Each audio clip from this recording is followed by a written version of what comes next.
The Great Hall of the Xerak Galactic Accord was a monolith of shimmering stone, its walls embedded with pulsating veins of luminescent energy. Thousands of diplomats from across the known galaxy occupied the tiered amphitheater, arranged by hierarchy, the oldest, most civilized species towering at the highest seats, while younger, lesser races sat below, humbled by their position.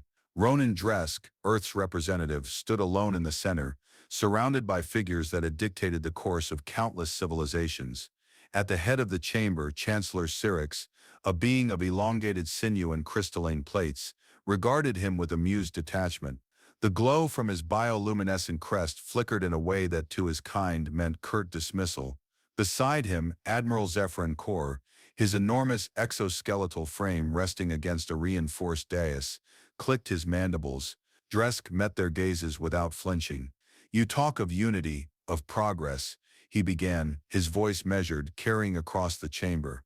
"Yet you hold the leash on every species that dares rise beyond your reach. The Accord does not ensure peace, it ensures obedience." A ripple of murmurs spread through the hall, but Xerak remained unimpressed. He lifted a clawed hand. "Ambassador Dresk," he said, tone almost languid, "this rhetoric is beneath you. We have been patient with humanity's ambitions, yet you persist in." Dresk cut him off. "You call it patience. I call it fear."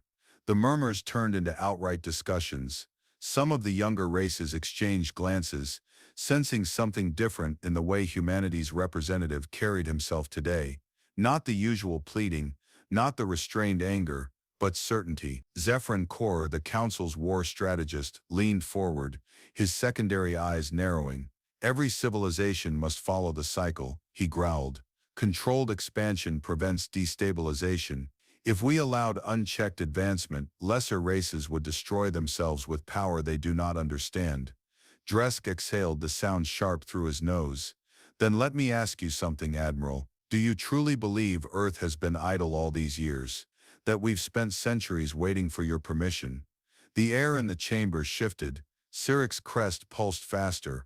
Something was wrong. Dresk pulled a small device from his sleeve, holding it aloft between his fingers. He activated it with a flick, and above him, a laser plasma display flared to life, filling the chamber with cascading streams of data, coordinates, trajectory paths, a galactic-scale model of Earth's entire exodus. The gathered diplomats recoiled in confusion, whispers turning to urgent exclamations. The map showed no human presence in previously monitored systems. Earth itself, where hundreds of millions were supposed to be, was a ghost world. "We left," Dresk said, his tone almost conversational. "Not in protest, not in exile. We left because we don't need you." The silence that followed was absolute. Admiral Kor's mandibles spread, his voice breaking through the hush like the crack of shattering stone. "Lies. Impossible. We have." He turned sharply to an aide, a smaller member of his species who was now frantically manipulating a console embedded in his arm. The aide's eyeless face tightened with horror. "Ambassador Dresk speaks the truth." The aide rasped. "Human colonies vanished. All known trade hubs dismantled. We do not know where they have gone." Xerak rose to his full height, his clawed digits curling in agitation. "Do you take us for fools? No species can move on that scale undetected." Dresk tilted his head slightly. "No species before us could." The chamber erupted. Some council members were shouting for explanations, others demanding action. But Dresk was already turning, stepping toward the exit. "You have stripped us of technology, blocked our research, dictated our progress," he called over his shoulder. "Yet you assumed we would accept those limits forever. That was your first mistake." Xerak's voice cut through the chaos, sharp and commanding. "Then what is it you want, human?" Dresk stopped just before reaching the towering exit doors, casting one last glance back at the assembled rulers of the galaxy. "Want?" He smiled, though there was nothing warm about it. "Nothing from you, nothing at all." The doors opened, and he walked away. The moment they closed behind him, alarms erupted across the Council's intelligence networks. A panicked technician rushed towards Xerak's podium, voice tight with fear. We have detected energy signatures outside of known star lanes. Non-Council technology. No registered drive patterns. Xerak cut him off, his own glowing eyes dimming as realization set in. Humanity hadn't just left, they had disappeared into the unknown, and the Accord, for the first time in 10,000 years, had no idea what lay beyond its reach. That data feed is wrong. The surveillance officer's voice carried a sharp edge, his digits twitching over the console as he ran the scan again. Earth was silent. No human transmissions, no power signatures, no orbital traffic, just a barren planet floating in the void like a carcass picked clean. Chancellor Xerak stood behind him, his crystalline form dimming. "Impossible," he muttered, fingers tightening around the armrest of his throne. His own eyes confirmed the readings, yet his mind refused to accept what they implied. The Council's watchtower, a deep space observatory monitoring human systems, had spent decades scrutinizing Earth's every move. And now, within the span of a cycle, an entire civilization had simply evaporated. Xerak turned to Admiral Xerak, his trusted war strategist. The towering alien, clad in the heavy armor of his species, bared his mandibles in a slow, deliberate motion. "This is an illusion," Kor stated. "A deception meant to lure us into wasting resources, searching for something that isn't there. Their incompetence explains it," a lower council member muttered. Perhaps they imploded, withered under their own misguided ambitions. Xerak wasn't so sure. There was no debris, no wreckage, nothing to indicate mass planetary catastrophe. Humanity had always been predictable in their defiance, primitive in their rebellions, but this had the markings of something else entirely. His thoughts were interrupted by the sudden flicker of a heads-up display on the command console. A single encrypted transmission was playing on a loop. "You assumed we were waiting for permission." The message ended, and then Earth vanished from the watchtower's tracking network. Thousands of light-years away, deep in the black void of uncharted space, Commander Xerak stood inside the command bay of the Exodus Nexus, watching the final phase of humanity's greatest maneuver unfold. On the laser plasma display before him, a planet was disappearing, not in a sudden dramatic burst, but in a methodical unraveling. The Earth's dismantling was complete. What had once been a vibrant world was now a field of fragmented rock, carefully reduced, every last trace of infrastructure stripped away. Harlan Vesker, standing beside him, exhaled as the last fragment was catalogued. "That's it," he murmured, gaze fixated on the screen. "The Accord won't find anything but a dead rock." Solon folded his arms. "They'll panic soon. First they'll assume a malfunction in their surveillance. Then, when they realize the data is correct, they'll think it's a human failure. But when they truly understand, they'll know we were never meant to stay," Vesker finished. Humanity's most valuable minds, including Vesker and his team, had perfected the science behind quantum-stabilized matter reactors, gravitational resonance technology, and inertial containment drives, all under the Council's noses. The Accord had spent centuries locking doors in front of humanity, never realizing they were quietly building new ones. And now Project Exodus was in full motion. Solon keyed in a command: "Initiate Operation Phantom Veil. It's time to let them know they're at war." Back in Council territory, Admiral Kor paced before the war table, his claws dragging deep trenches into the reinforced alloy floor. Every unit of the Accord's strategic command was now poring over data that made no sense. "Why are our satellites failing?" one officer barked. "We're losing long-range communication nodes along the outer trade routes." "Sabotage," Kor snarled. "They are tampering with our data infrastructure." But how? The question hung in the air unanswered. Within hours, entire supply chains began to fracture. Key energy relays were cut. Artificial singularities powering their military hubs destabilized. Central communication arrays flickered with false data, throwing tactical fleets into disarray.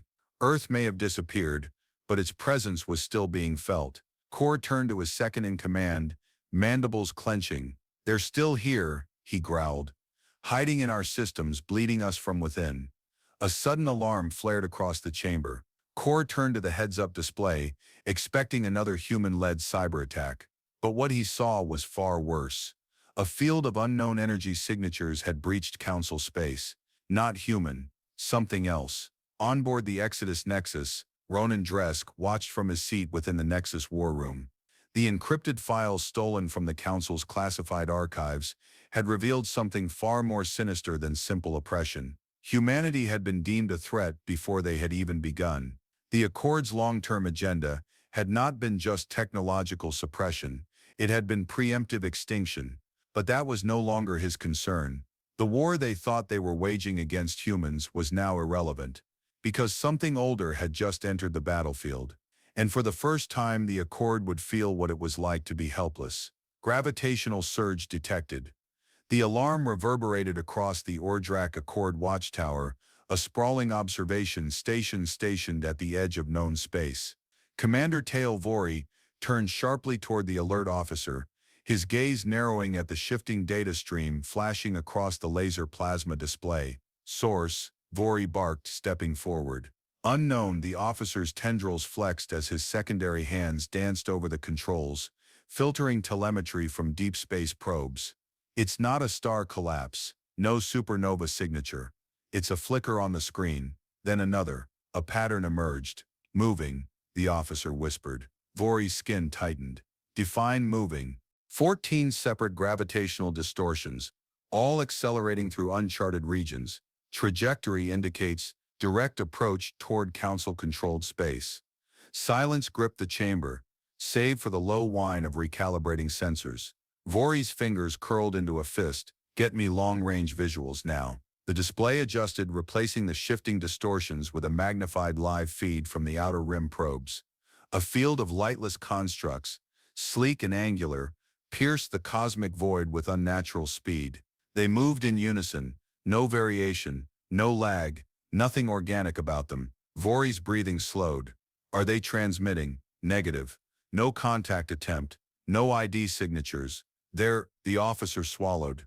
"They're not slowing down." Before Vori could issue a command, a second alarm blared through the station, a distress call. It came from Vexar Prime, one of the largest trade hubs in Council space. Vexar Prime, 3 hours later, the city-sized orbital station, loomed against the glowing ring of its parent gas giant, its silver infrastructure humming with activity, until the darkness arrived. First, every system flickered, as though reality itself had skipped a beat. Then the station's perimeter sensors registered impossible readings. Before the command staff could react, something massive descended from the void. Not a fleet, not ships, a swarm. Silent geometric constructs, weaving through the fabric of space like predatory blades. Defense platforms locked onto the incoming anomalies, but targeting algorithms failed to recognize them as threats. There were no heat signatures, no energy cores, nothing a conventional scanner could process. By the time the first warning sirens wailed, the structures had already breached the outer layers. The station's commander, General Kalis Torgath, stared in horror as the first impact hit. No explosion, no shockwave. The black constructs passed through reinforced hull plating, as though it wasn't there, dissolving steel and polymer upon contact. Material didn't break, it unraveled. Molecular bonds shredded apart in a cascade of silent disintegration. The general slammed his fist against the emergency command panel. "Activate countermeasures, full kinetic deployment, now." Orbital turrets unleashed storms of magnetic rounds, launching high-density projectiles at near-relativistic speeds. They passed straight through the invaders, like shooting into a shadow. The realization struck too late. This was not an attack in the conventional sense. This was dismantlement.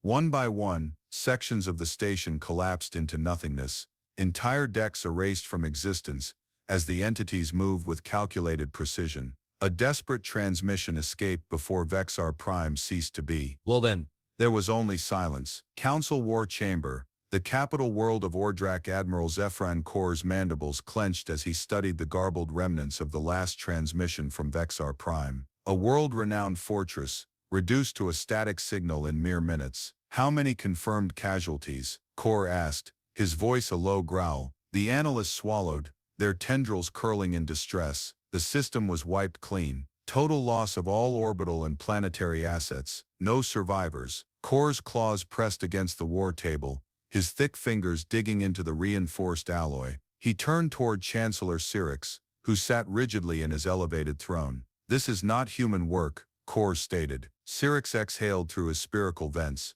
his crystalline structure dimming. "We have no confirmation of that." Kor's secondary eyes flicked toward the deep space records flashing on the heads-up display, then explain why there are no known energy readings, no hyperspace ruptures, no familiar signatures. He jabbed a finger toward the screen. "This is not sabotage. This is something else." Xerak remained silent. The room, once filled with the static of diplomatic voices, now felt empty. For the first time in thousands of years, the Accord had no answer, and then the war table flickered. A new transmission forced itself into their secured network. A distorted audio sequence played, its structure alien, fractured, and then through the interference, words formed, not spoken, but imposed directly into their systems. "You are obsolete." The chamber descended into pure chaos. Border sector, the first counterattack council fleets assembled at the nearest tactical choke point, spearheaded by Kor himself. Rows of battle cruisers, dreadnoughts, and automated defense platforms formed an iron perimeter, a desperate attempt to prevent the unknown force from advancing further. The Admiral's secondary arms adjusted the combat display, mapping every possible trajectory. "We will hold this line," he stated, turning to his officers. "They can be fought. If they can erase matter, then we will overwhelm them with force." But the moment contact was made, every assumption shattered. The Xerak Harvesters did not attack, they consumed. Kor watched, helpless, as his frontline warships dissolved into cascading dust, vanishing without a trace. Entire formations disassembled at an atomic level, their raw matter integrated into the advancing swarm. Even the stars themselves dimmed in their wake. The Accord had always assumed their rule was permanent, that they were the galactic pinnacle, that no force could ever challenge them. But this enemy did not care for hierarchy or dominance. It did not recognize rulership or negotiation. The Xerak Harvesters were a force beyond empires, a machine race older than the Accord itself, perfected by time, untethered by limitation. And now the Xerak Accord was facing something it could not contain, control, or suppress. For the first time in history, the rulers of the galaxy understood fear. The Council War Chamber trembled under the weight of a galaxy's unraveling. Chancellor Xerak stood motionless, his crystalline limbs dimmed to a dull glow. The air vibrated with the frantic voices of diplomats, their arguments overlapping into a discordant mess. Across the room, Admiral Xerak Kor remained slumped against the war table, his mandibles locked in a grim scowl. Another transmission from the outer colonies had just come through. Silence. No cries for help, no last-minute battle reports, just a flickering data feed before entire sectors went dark. Xerak exhaled through his spiracles. "Send the message," he ordered. "All channels. Let them know we are ready to negotiate." A stunned hush spread across the chamber. "Negotiate?" One of the lower delegates, a reptilian Quinari, rasped. "With them?" Xerak turned slowly, his luminous crest burning brighter in frustration. "We dictated their future, suppressed their growth, and exiled them beyond the known stars. Now we do not ask for their mercy, we beg for it." On the bridge of the Accord's last diplomatic vessel, the message was sent, through encrypted relay towers, across abandoned trade hubs, and deep into the void where humanity had once been. A simple transmission, carrying a single phrase: "We need your help. The Accord is falling." The envoy ship, the Verdict's Fall, drifted on the edge of human space, its crew waiting in uneasy silence. But there was no response, no acknowledgement, nothing but the unforgiving emptiness beyond the border. Back on Ordrak Prime, the capital of the Accord, Kor paced, his armored joints stiff with frustration. "It's been 2 cycles, no reply." Xerak's gaze flickered to the laser plasma display, watching the slowly collapsing network of their once great empire. He tapped his claw against the screen, zooming in on the last known position of the human fleet, the point where they disappeared years ago. "We were wrong about them," he muttered. Kor turned sharply. "Of course we were wrong, but they cannot ignore what is coming. The Xerak Harvesters are a threat to all life, including theirs." Xerak did not look away from the display. "Perhaps they don't see it that way." A final attempt desperation had reduced the once mighty Accord to one last maneuver. A single diplomatic envoy, no fleet, no escort, just a lone vessel was dispatched to the outer edges of uncharted space, seeking a trace of humanity. Days passed in silence, as they drifted through forgotten star systems, until a signal, faint, embedded in a low-frequency relay, barely detectable. The crew scrambled, running deep scan analysis. Coordinates. One last station, standing alone in the dark. The ship adjusted its course, approaching the small orbital structure, an ancient-looking facility, its surface smooth, lacking any of the exposed infrastructure the Council's technology relied on, almost like it had been grown, rather than built. A docking request was sent, no response. The envoy captain hesitated before activating an open-channel broadcast. "This is Envoy Sarvan Tal of the Ordrak Accord. We seek an audience with the leaders of humanity. We request assistance against a force that threatens us all." Silence. Then a single transmission crackled through the speakers, a voice, unmistakably human. "The moment you shackled progress, you sealed your fate. We do not interfere. Walk your own path." The transmission cut. The ship's systems instantly failed, every screen shutting down in unison. For a moment the crew could only stare into the void, their vessel suddenly weightless. Then the station vanished, not destroyed, not warped away, simply gone. The envoy ship's engines restarted on their own, but their navigation logs had been erased. No proof remained of where they had been, only the message remained, and with it, the realization they were alone. "You're absolutely right. I need to expand the final part to 2,000 words, delivering the full depth of tension, desperation, and a powerful HFY conclusion. Here's the full and final part 5, properly detailed, immersive, and with a stronger emotional closure. Part 5. The Fall of the Accord, the Rise of a New Order. The Great Hall of the Ordrak Accord, once a beacon of absolute dominion, was now an echo chamber of unanswered distress calls. The walls, carved from ion-fused stone, absorbed the cold blue glow of the war map projected above the chamber floor. But the map itself was a lie, outdated, riddled with missing data, and unable to keep up with reality. Planets marked as secure were already gone. Star systems once thought fortified had been reduced to silence. Admiral Zefran Kor stood at the center, his secondary eyes flicking across the latest battlefield report. It was not a battle, it was a harvest. He clenched his jaw as the laser plasma display updated. Ordrak primed 4 hours, until contact Council fleet integrity. 12% and declining projected survival rate, 0%. A ripple of unease passed through the assembled military officials. Kor knew that look. The same realization was dawning on all of them. This wasn't about military strategy anymore. This was the end of the Ordrak Accord. Status on planetary defenses, Kor demanded, keeping his voice level. A tactician, his crest dimmed in defeat, barely lifted his head. "All automated defenses remain active, but sir, none of them have had any effect against the enemy." Kor's mandibles tightened. "Then why are they still running?" "Because we don't know what else to do," the tactician whispered. Kor exhaled. So, that was it. No countermeasures, no hidden weapons, no last-minute salvation. "Where is Chancellor Xerak?" The room stayed silent. Kor scanned their expressions. Some looked away, others stood stiff, unwilling to speak the truth aloud. Then, an officer finally answered.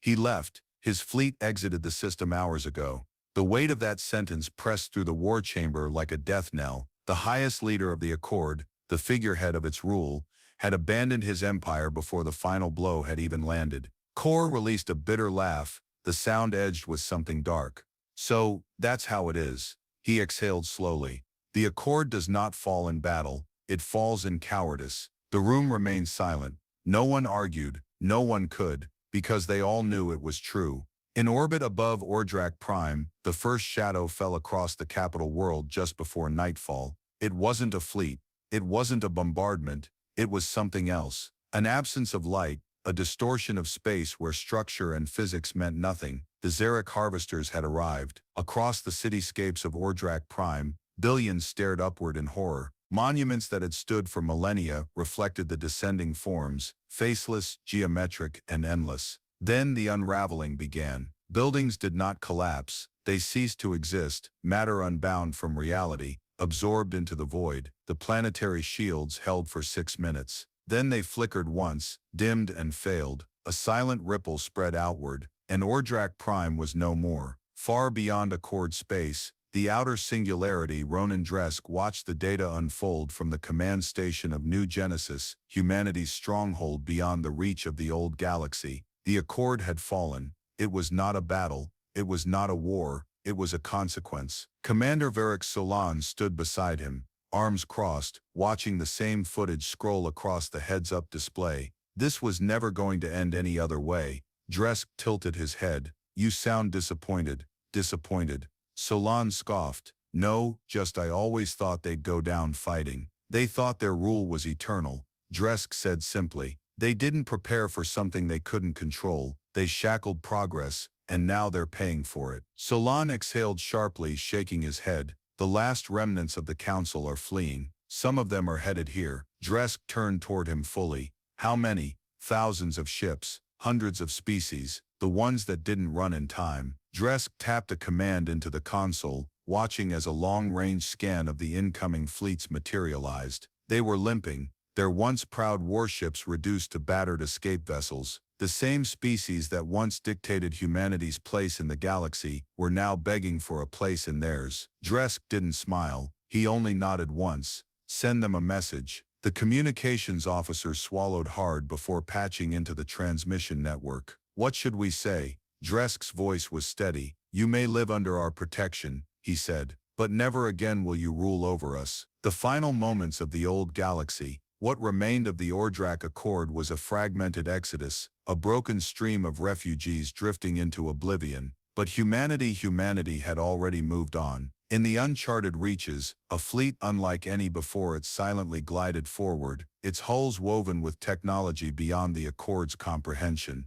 They did not stop. They did not look back. They were not returning to the galaxy they had abandoned. They were going beyond it, beyond the ruins of the old world, beyond the reach of what had once contained them. This was no longer a story of exile. This was a story of ascension, and as the last signal from the old world faded, humanity left behind a single final message, a statement carried across the stars to be remembered by those who survived. We do not follow, we lead.